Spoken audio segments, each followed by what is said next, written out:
Assalamualaikum dan salam sejahtera. Saya Hafiz Omar. Hari ini hari Jumaat 21 November dan kita akan meneliti carta euro dan pound British bagi mengenal pasti potensi hala tuju pasaran. Seperti yang dapat dilihat, mata wang euro berjaya menahan tekanan jualan walaupun sempat mencecah paras terendah mingguan baharu pada sesi dagangan Amerika Syarikat awal pagi tadi. Walaupun begitu, trend penurunan masih kekal. Pedagang semalam akhirnya menerima data Non-Farm Payrolls NFP Amerika Syarikat bagi bulan September, yang mana laporan pertama selepas penutupan kerajaan. Namun memandangkan kini sudah hujung November dan data tersebut menggambarkan prestasi 2 bulan lalu, reaksi pasaran agak sederhana.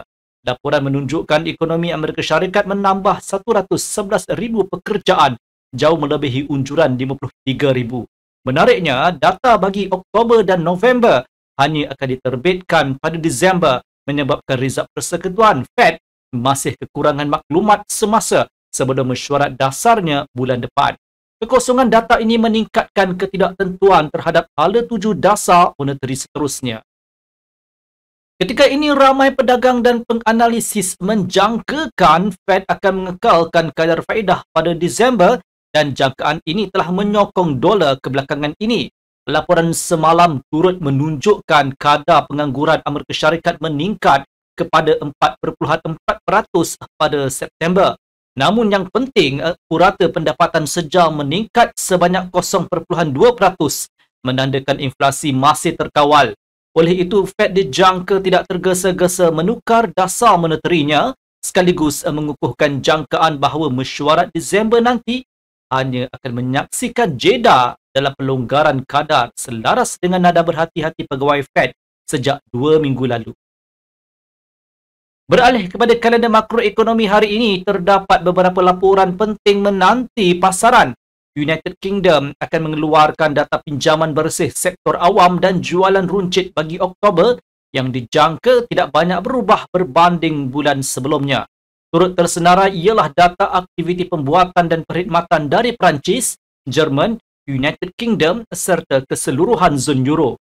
Jika statistik menunjukkan kemerosotan dalam aktiviti khususnya dalam sektor perkhidmatan yang menjadi enjin utama ekonomi Eropah, ini boleh menekan aset berisiko. Selain itu, ucapan daripada Presiden ECB Christine Lagarde, Ketua Ekonomi BOE Hugh Phil dan beberapa pegawai Fed juga akan diberi perhatian. Pada sebelah malam, Amerika Syarikat akan mengeluarkan data PMI perniagaan di mana PMI pembuatan Amerika Syarikat kini kekal di atas paras penting 50 mata, menandakan pertumbuhan ekonomi yang stabil, manakala PMI perkhidmatan diunjurkan pada 54.6 dengan indeks komposit juga kekal di atas 50 mata. Jika angka sebenar melebihi jangkaan, dolar Amerika Syarikat berpotensi mengukuh semula. Walau bagaimanapun, perlu ditekankan bahawa faktor utama yang menggerakkan dolar ketika ini ialah jangkaan pasaran terhadap keputusan Fed pada mesyuarat Disember, bukan semata-mata statistik asas. Dari segi analisis teknikal, carta 1 jam euro US dollar menunjukkan bahawa false breakout pada 1.1541 akan menjana isyarat jual berpotensi menolak euro ke 1.1513. Di kawasan ini, pembeli dijangka mula masuk.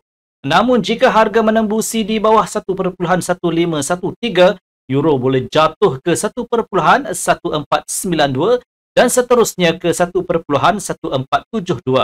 Pada paras ini, posisi belian di rebound adalah disyorkan dengan sasaran pergerakan 15 hingga 30 pips. Posisi belian di 1.1513 dan 1.1492 juga sesuai sekiranya berlaku false breakout. Sebaliknya, jika harga berjaya menembusi dan mengukuh di atas 1.1541 selepas keluarnya data zon euro, euro berpotensi memulakan pembetulan kenaikan menutup kerugian yang dicatatkan pada 19 November dan menuju ke 1.1564.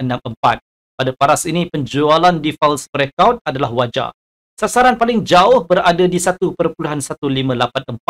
di mana penjualan di rebound boleh dipertimbangkan dengan jangkaan pembetulan 15 hingga 20 pips. Bagi pasangan GBP USD, peluang jualan boleh muncul sekitar 1.3100 atau 1.3126 jika berlaku false breakout, terutamanya sekiranya data aktiviti perkhidmatan United Kingdom mengecewakan.